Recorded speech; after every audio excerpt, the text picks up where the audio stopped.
What's up, guys? Today we're talking about aftermarket taillights for the Range Rover Evoque.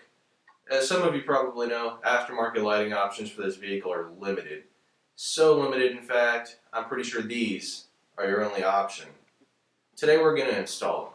I picked these up on eBay for about $350. I did see, however, plenty of listings in the $600 to $700 range for the same brand lights. Kind of makes you wonder if these are fake.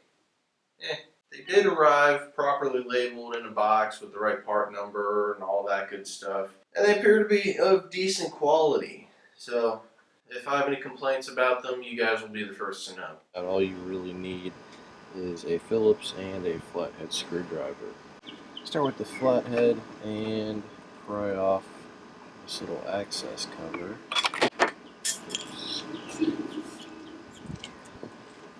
And you're left with two Phillips head screws.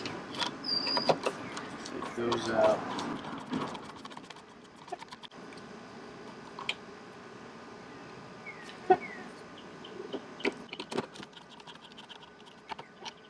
Now that the screws are out, the taillight should just pop right out.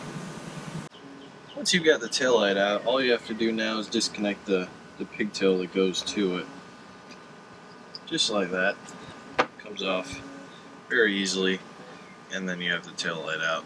Here we have the new lens assembly, and let's start by reconnecting the pigtail.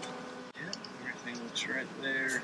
There's a little bit more wire, so just tuck that away in there. You have to line up that barb with that rubber grommet.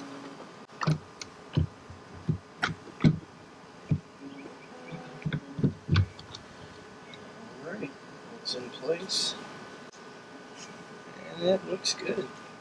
Let's put these screws back in.